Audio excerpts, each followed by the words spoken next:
Retorne ao mistério de mais de 30 anos. Hoje eu vou falar sobre o Homem de Giz. O Homem de Giz se trata do romance de estreia da escritora inglesa C.J. Tudor. Nele conhecemos nosso protagonista Ed Adams. E o acompanhamos em duas datas distintas, sendo no ano de 2016 e 30 anos antes, no ano de 1986. Quando criança, Ed estava no parque com os amigos e presenciou um evento terrível. Uma menina que ele tinha achado bonita estava observando, acabou sofrendo um acidente relacionado a um dos brinquedos do parque, perdendo metade do rosto. A cena é descrita como bem gráfica e violenta, e Ed, junto com seu professor de inglês recém-contratado, Sr. Halloran, são os responsáveis por salvar a vida da menina e são conhecidos como os heróis da cidade. Semanas se passam e, em uma brincadeira, Ed e seus amigos começam a se comunicar através de desenhos de homens de giz pelo asfalto, sendo cada cor de giz representando um dos amigos. Um dia, uma cor de giz que não pertence a nenhum deles acaba sendo deixada no asfalto e guia eles até um corpo desmembrado na floresta. 30 anos mais tarde, em 2016, Ed... Eu esqueci o que ele faz pra viver. Caralho, faz tempo que eu li o livro. Tem um tempinho já. Cadê o livro? Ah, tá aqui. Ele é professor. Dá pra usar isso? Cadê o livro?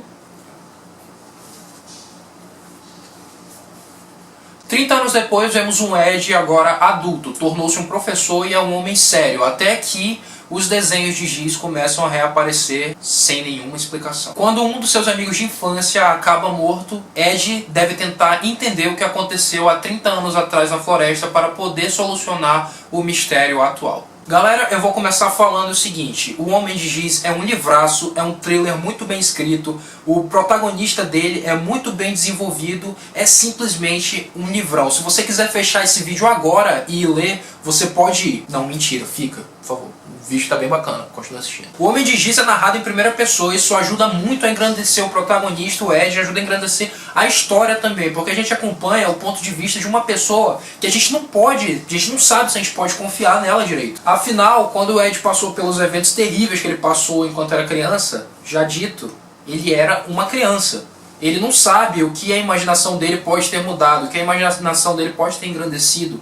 Ele não sabe o que ele pode ter perdido nas suas próprias memórias. Então o relato dele fica bem duvidoso. Às vezes até um pouco tendencioso. A gente sente ele puxando a história pro lado dele durante muitas partes do desenvolvimento do livro. Cara, isso é bacana, porque faz o nosso protagonista ganhar uma personalidade quase que real. Ele é um livro que, em uma época em que temos remake de It e Stranger Things, ele é muito semelhante a essas coisas, cara. A gente acompanha um grupo de crianças, só que ao invés de uma pequena cidade nos Estados Unidos, é uma pequena cidade na Inglaterra. Acompanhamos eles com suas brincadeiras, andando de bicicleta por aí, vemos o desenvolvimento deles, eles crescendo, se tornando adolescentes, o que aconteceu com eles durante a adolescência, e aí pulamos para quando eles já são adultos. Isso é muito interessante para a gente ver o que eles se tornaram. Os capítulos são intercalados entre 2016 e 1986 e o Ed narra todos eles, costurando os acontecimentos mais importantes da vida dele e dos amigos dele. Esse livro ele não tem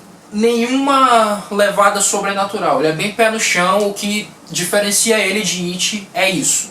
Apesar disso, ele consegue ser bem aterrorizante por mostrar pra gente o lado podre do ser humano. Aqui a gente vê casos de bullying, a gente vê pedofilia, a gente vê assassinatos terríveis, a gente vê desmembramento, a gente vê violência, a gente vê alcoolismo, pessoas ruins no geral. Durante a leitura, a gente sente um sentimento de desconfiança muito grande por qualquer pessoa que não seja o Ed, cara. Sério, você olha pra qualquer lado e você pensa: será que foi ele que assassinou a pessoa? Será que foi ela que assassinou a pessoa? Quem será que desmembrou essa pessoa e a deixou para apodrecer na floresta? Entre os personagens que temos na cidade, a gente pode destacar os pais do Ed, que são um casal bem liberal, digamos assim, sendo que a mãe dele inclusive é uma médica em uma clínica de aborto, o que gera discussões incrivelmente relevantes no livro. Além deles, temos ainda o professor de inglês albino do Ed, que é o Sr. Halloran, que ajudou ele a salvar a garotinha no parque, e uma certa estranheza que a gente sente por ele. A gente não consegue ficar tranquilo, por mais legal que o cara seja, a gente não consegue simplesmente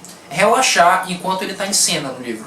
Após ele chegar na escola, rapidamente rumores começam sobre ele, rapidamente as crianças começam a falar sobre as costas dele. Por ele ser albino, elas têm certo receio de chegar perto dele, mas Ed cria uma estranha amizade com ele. Temos também a figura do Reverendo Marty, pai da Nikki, uma das integrantes do grupo do Ed. Apesar de ser o reverendo de uma igreja e de lutar contra a causa do aborto da clínica da mãe do Ed, ele é, digamos, uma figura deplorável. Ele é total e completamente hipócrita, ele vive bebendo e ele tem casos com as pessoas da sua igreja. Ele é um cara tão repulsivo que quando ele tá no livro, cara, toda passagem que ele tá presente, você sente vontade de dar um soco bem dado na cara dele, sabe?